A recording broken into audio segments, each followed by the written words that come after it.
We're joined now by Dr. Alex Jahangir. Of course, he's the chair of Metro Coronavirus Task Force.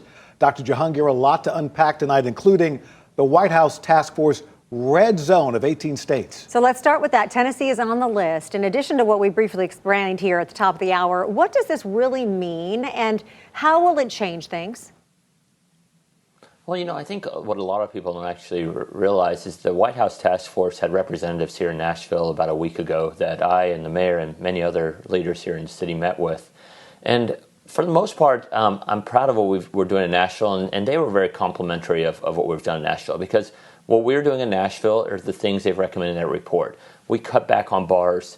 We issued a mask mandate. We limited the capacity in large events, and we have the testing capacity and capabilities that they've recommended.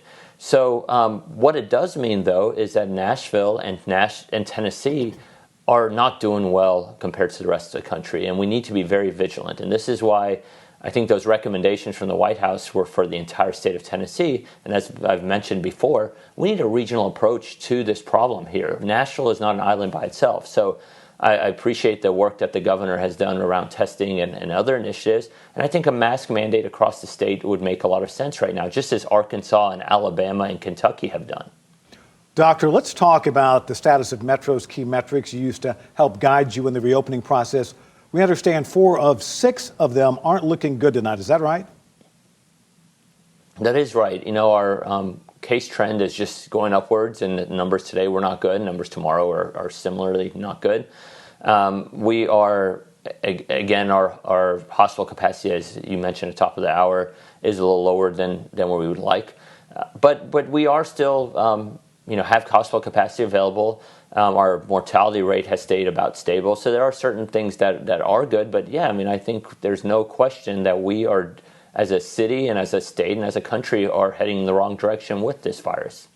Thinking about the upcoming flu season now, is it possible that we could actually expect lower numbers of flu due to our mask wearing, social distancing, and the other precautions we're taking for COVID?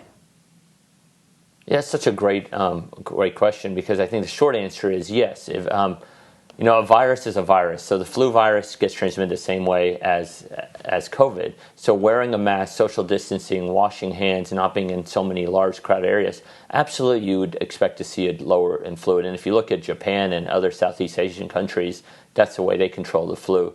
But I think what is even more powerful for the flu is the flu vaccine. So please, this year more than any, it's really important to get the flu vaccine. And but I hope that what you're saying does pan out, that we don't get a high flu incidence. But I think we have to be very careful that we will.